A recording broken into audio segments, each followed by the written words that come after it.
people didn't see the stories of artists and creative people as interesting to a broad audience. That it would be interesting to a niche of people, but not to a broad audience. And I had to really convince them. I said, you know, the stories of people who create and achieve against all odds, and mostly they are against odds. Either they're against the grain of the time, they have demons they need to overcome. There are all kinds of challenges, and just being recognized, having to stay with it, that single-mindedness. I said, these are amazing stories because they're filled with drama. And they're human drama, as well as ultimately they've created something that has changed the world in some way.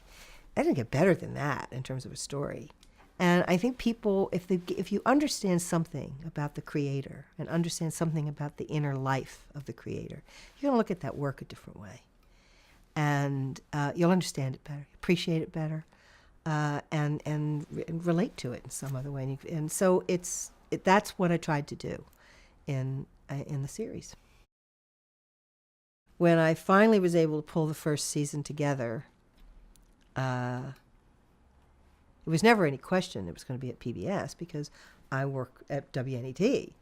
And I had been working with Jack Venza, who was then the executive producer of Great Performances and one of the great visionaries of television, period.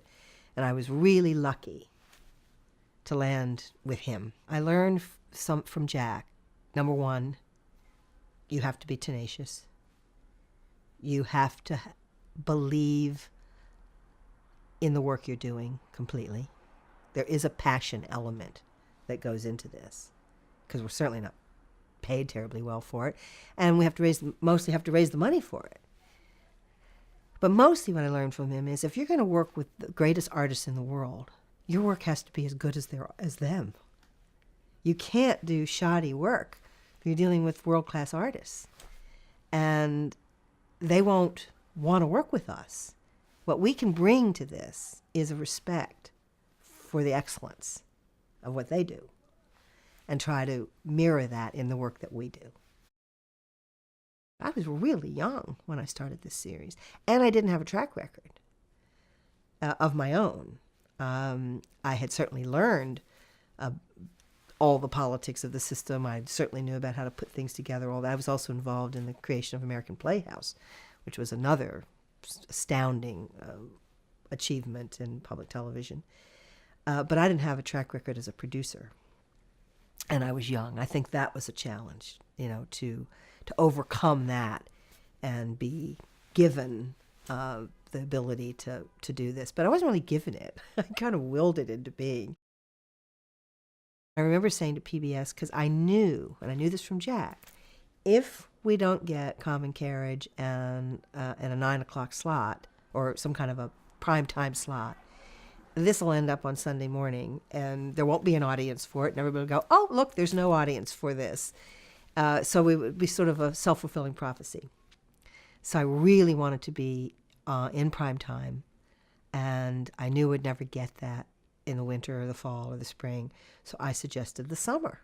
I said, why don't you launch this in the summer? This is 1986. There were only 3 networks in 1986, and all of them were in reruns in the summer.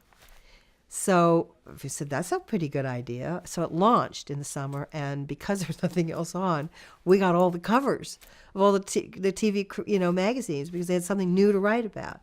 And I hadn't even really thought about it that way. I just thought if I establish it in prime time, then we'll be able to stay in prime time. If we don't record our culture, it will be lost. And that is something I think people don't think about. I really felt it, very viscerally felt it, because I was raising 2 daughters in New York City when I was struggling to make this series happen, and in the first many years where it was struggle, I would sometimes ask them to look at cuts. They were smart girls. They went to very good schools in New York, and mostly they didn't want to. And I would say, oh, I really want to know if this story is making sense to you. I remember showing them James Baldwin and Martha Graham Those two that really stand out for me, and they really didn't want to.